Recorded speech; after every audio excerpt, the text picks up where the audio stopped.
भोपाल से प्रस्तुत हैं प्रादेशिक समाचार। नमस्कार, समाचारों के साथ मैं जितेंद्र रघुवंशी। पहले मुख्य समाचार। प्रधानमंत्री नरेंद्र मोदी नोएडा अंतर्राष्ट्रीय हवाई अड्डे का करेंगे उद्घाटन। केंद्र सरकार ने पेट्रोल और डीजल पर उत्पाद शुल्क में 10 रुपये प्रति लीटर की कटौती की। मुख्यमंत्री डॉक्टर मोहन यादव ने कहा, मध्य प्रदेश 11.6% की दर से देश का सबसे तेज बढ़ता राज्य है। और देश भर में रामनवमी का उत्साह। अयोध्या में रामलला का अलौकिक सूर्य तिलक संपन्न हुआ। अब समाचार विस्तार से। प्रधानमंत्री नरेंद्र मोदी उत्तर प्रदेश के जेवर में नोएडा इंटरनेशनल एयरपोर्ट के प्रथम चरण का उद्घाटन करेंगे। लगभग 11,200 करोड़ रुपए की लागत से विकसित यह हवाई अड्डा दिल्ली एनसीआर का दूसरा अंतर्राष्ट्रीय प्रवेश द्वार होगा। शुरुआत में इसकी क्षमता सालाना 1 करोड़ 20 लाख यात्रियों की होगी, जिसे भविष्य में 7 करोड़ तक विस्तारित किया जा सकेगा। यह एयरपोर्ट न केवल एक अत्याधुनिक मल्टी मॉडल ट्रांसपोर्ट हब है, बल्कि यहां 18 लाख मीट्रिक टन क्षमता वाला विशाल कार्गो हब भी विकसित किया जा रहा है। केंद्र सरकार ने घरेलू खपत के लिए पेट्रोल और डीजल पर केंद्रीय उत्पाद शुल्क में 10 रुपये प्रति लीटर की कटौती की है। सोशल मीडिया पोस्ट में वित्त मंत्री निर्मला सीतारमण ने कहा कि यह निर्णय पश्चिम एशिया संकट के बीच लिया गया है।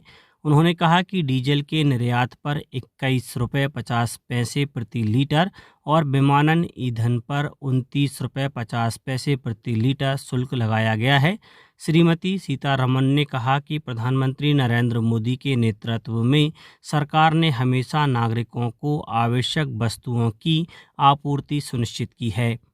गृह मंत्री अमित शाह ने कहा कि जब पश्चिम एशिया संकट के बीच दुनिया ईंधन की कमी से जूझ रही है और वैश्विक स्तर पर कीमतें बढ़ रही हैं, तो ऐसे में सरकार द्वारा ईंधन पर उत्पाद शुल्क में कटौती के निर्णय से 140 करोड़ भारतीयों को राहत मिलेगी।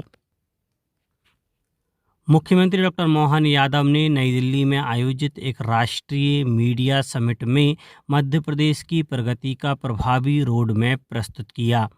मुख्यमंत्री ने बताया कि प्रदेश 11.6% की विकास दर के साथ देश में सबसे तेज गति से आगे बढ़ रहा है। राज्य में पिछले 2 वर्षों में 9 लाख करोड़ रुपए का रिकॉर्ड निवेश धरातल पर आया है। आगामी सिंहस्थ 2028 का जिक्र करते हुए उन्होंने कहा कि उज्जैन में 40 करोड़ श्रद्धालुओं की मेजबानी के लिए विश्व स्तरीय प्रबंध किए जा रहे हैं। साथ ही वन्य जीव संरक्षण के क्षेत्र में बड़ी उपलब्धि साझा करते हुए मुख्यमंत्री ने बताया कि मध्य प्रदेश में चीतों की संख्या अब 53 से अधिक हो गई है। सरकार ने सोशल मीडिया पर वायरल उस वीडियो का खंडन किया है जिसमें दावा किया गया है कि प्रधानमंत्री नरेंद्र मोदी ने देश में लॉकडाउन की घोषणा कर दी है। वीडियो में कहा गया है कि देश में बड़े संकट के कारण लोगों को घरों में रहने के लिए मजबूर होना पड़ रहा है। पत्र सूचना कार्यालय पीआईबी की फैक्ट चेक यूनिट ने इस दावे को फर्जी बताया है और कहा है कि प्रधानमंत्री या केंद्र सरकार ने ऐसी कोई घोषणा नहीं की है। पीआईबी ने लोगों से ऐसी सनसनीखेज खबरों पर विश्वास नहीं करने और केवल आधिकारिक सूचना पर भरोसा करने का आग्रह किया है। केंद्रीय कृषि मंत्री शिवराज सिंह चौहान ने राज्यसभा में शुष्क और वर्षा आश्रित खेती को लेकर सरकार का विजन प्रस्तुत किया। उन्होंने कहा कि देश की लगभग 48% शुष्क भूमि पर खेती को लाभदायक बनाने के लिए विशेष प्रयास किए जा रहे हैं। मंत्री महोदय ने जानकारी दी कि जलवायु परिवर्तन की चुनौतियों से निपटने के लिए अब तक 3,236 जलवायु अनुकूल फसल किस्में विकसित की गई हैं, जो कम पानी और विषम परिस्थितियों में भी बेहतर उत्पादन देने में सक्षम हैं। श्री चौहान ने प्रधानमंत्री धन धान्य कृषि योजना का उल्लेख करते हुए बताया कि कम सिंचाई वाले 100 जिलों को प्राथमिकता पर रखकर किसानों को तकनीक और ऋण की सुविधा उपलब्ध कराई जा रही है। देश भर के 731 कृषि विज्ञान केंद्रों के माध्यम से आधुनिक अनुसंधान सीधे खेतों तक पहुंचाया जा रहा है। सरकार ने कहा है कि प्रसारण अवसंरचना और नेटवर्क विकास योजना के अंतर्गत 68 ट्रांसमीटर स्वीकृत किए गए हैं। इससे आकाशवाणी की कवरेज वर्ष 2021 के 70% से बढ़कर 81% हो जाएगी। यह योजना देश में दूरदर्शन और आकाशवाणी के प्रसारण अवसंरचना के विकास, आधुनिकीकरण और उन्नयन के लिए केंद्रीय सेक्टर की योजना है। राज्यसभा में सूचना और प्रसारण राज्य मंत्री एल मुरुगन ने कहा कि इस योजना को 2021 से 26 के लिए कुल 2,539 करोड़ रुपए से अधिक के परिव्यय के साथ अनुमोदित किया गया है। उन्होंने बताया कि आकाशवाणी ने 3 महानगरों दिल्ली, चेन्नई और मुंबई में मीडियम वेव बैंड पर डिजिटल प्रसारण शुरू कर दिया है। डॉक्टर मुरुगन ने कहा कि आकाशवाणी ने अपने 260 चैनलों का सजीव प्रसारण mobile app news on AIR पर उपलब्ध कराया है। मर्यादा पुरुषोत्तम भगवान श्री राम का जन्मोत्सव देश भर में अपार श्रद्धा और उल्लास के साथ मनाया गया। उत्सव का मुख्य केंद्र अयोध्या रहा, जहां श्री राम जन्मभूमि मंदिर में प्रभु रामलला का अलौकिक सूर्य तिलक संपन्न हुआ। प्रधानमंत्री नरेंद्र मोदी ने संसद भवन से इस दिव्य क्षण के दर्शन किए और देशवासियों को संयम व तपस्या के आदर्शों की शुभकामनाएं दी। मध्य प्रदेश के मुख्यमंत्री डॉक्टर मोहन यादव ने भी प्रदेशवासियों को बधाई देते हुए इसे हर राम भक्त के लिए गौरव का क्षण बताया। राजधानी भोपाल, झाबुआ, सतना, मैहर, देवास, सीहोर, खंडवा, छतरपुर सहित पन्ना के मंदिरों में सुबह से ही शोभा यात्राओं, सुंदरकांड पाठ और महाआरती के आयोजन हुए।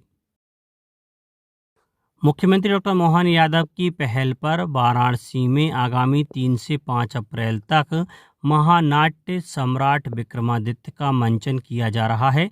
बाबा महाकाल की नगरी उज्जैन से शुरू हुई यह सांस्कृतिक यात्रा सम्राट विक्रमादित्य के शौर्य और सुशासन की गाथा को जन जन तक पहुंचाएगी।